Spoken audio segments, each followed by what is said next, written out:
सभी का हमारे लिंगो टीवी में सादर सादर सेवा जोहार। मैं अधर्मी अनार्य डॉक्टर जे लिंगो। आज हम बात करेंगे हमारे प्रमुखता छत्तीसगढ़ और मध्य प्रदेश में होने वाली, जो इस राज्य में होने वाली पीढ़ी पुजाई, काज पुसाई, गुसाई पुसाई के बारे में। तो सर्वप्रथम हम आपको इस काज पुसाई के विधि और काज पुसाई की प्रचलन को, परंपरा को बताएंगे। सर्वप्रथम हमारे काज पुसाई में जो पर्व होता है, जो पीढ़ी में एक बार होता है, 3 वंश का एक पीढ़ी होता है और पीढ़ी में एक बार उसको कहा जाता है, जिसमें प्रमुखता नारायण देव, दूल्हा देव, बूढ़ा देव, 3 देव प्रमुखतः होता है। और इनका हम पीढ़ी में एक बार विधि विधान के साथ, परंपरा अनुसार, चलागत अनुसार हम इस काज को, इस पर्व को करते हैं। तो सर्वप्रथम जब हम काज पुसाई करते हैं तो यह इनकी शुरुआत कब हुई, हमको ये जानना है। क्या काज पुसाई करना आवश्यक है? काज पुसाई नहीं करेंगे तो क्या होगा, इसके बारे में हमको सोचना है और इसी के बारे में आज हम विचार विमर्श करेंगे।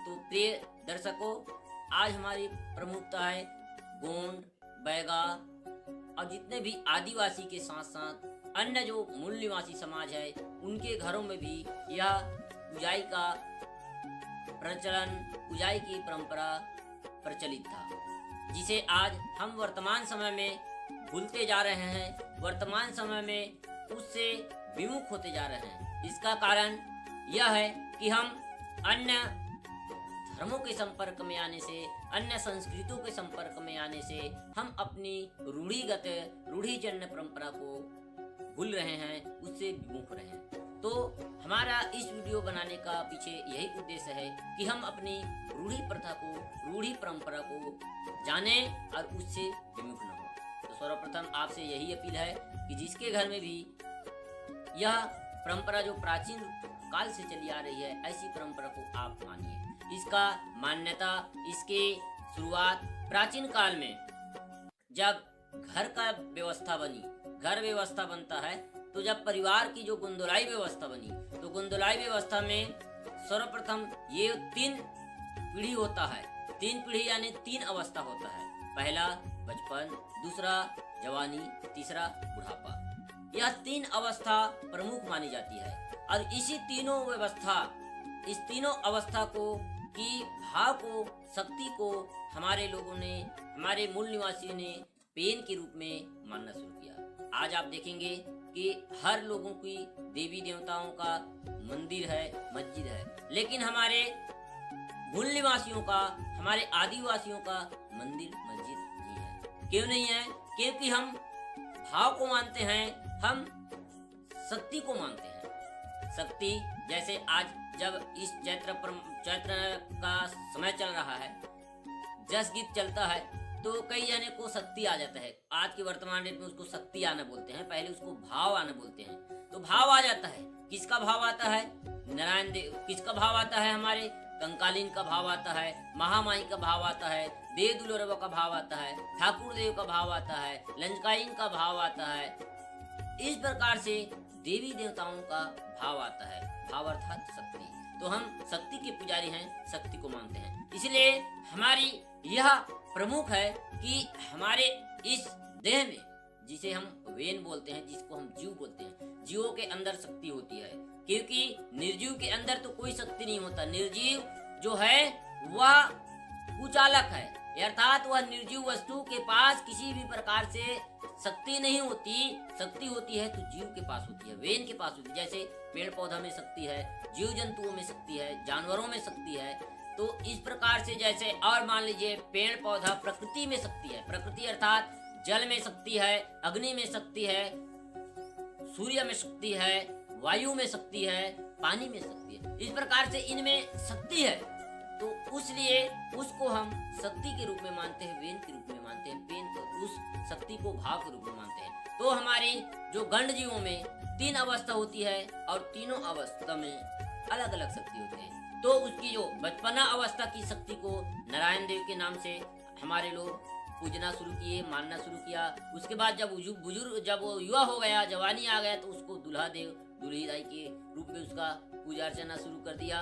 उसके बाद जब बुजुर्ग हो गए तो बूढ़ा देव बूढ़ी माई। इस प्रकार से परंपरा के अनुसार इस वेन यानी इस जीव को, इस गंड जीव को उन्होंने गुंदलाई व्यवस्था में एक भाव के रूप में, शक्ति के रूप में मानना प्रारंभ किया।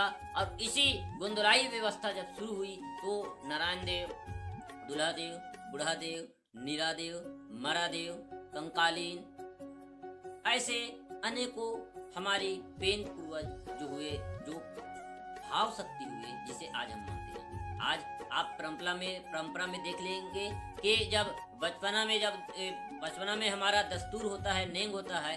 क्या का नेंग होता है?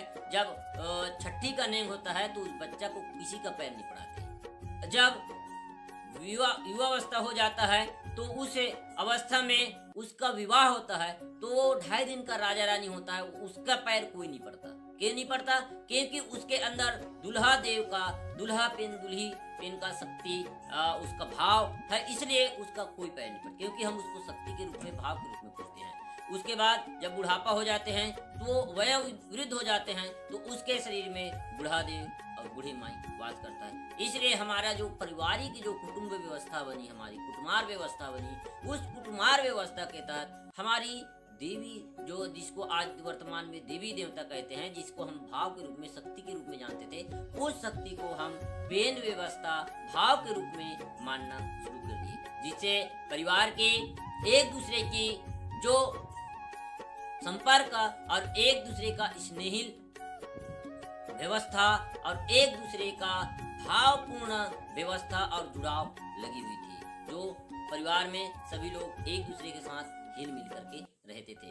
आज हमको इसी व्यवस्था को छोड़ने के कारण, इसी व्यवस्था को भूलने के कारण बाप बेटा का नहीं सुन रहा है, बेटा अपने दादा का नहीं सुन रहा है, जो अपने जो जीवन साथी है वो अपने जीवन साथी का नहीं सुन रहा है, बहन भाई का नहीं सुन रहा है। आप आपस में इन दो जो पारिवारिक जो रिश्ते नाते हैं उसमें टकराव होने की स्थिति बनती है, उसमें विखंडन होने की स्थिति बनती है। क्यों बनती है?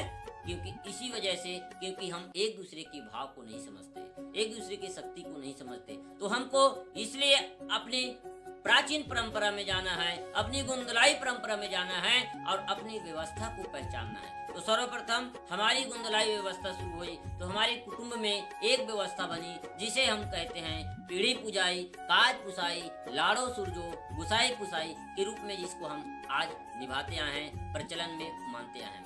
तो सर्वप्रथम आज हम जाने कि काज पुसाई की व्यवस्था कहाँ से शुरू हुई, काज पुसाई की व्यवस्था क्या है और वो कैसा हुआ, इसके बारे में अब हम नेक्स्ट वीडियो में जानेंगे।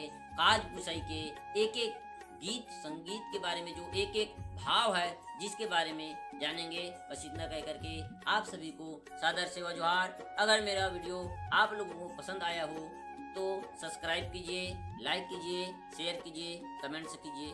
सेवा जोहार।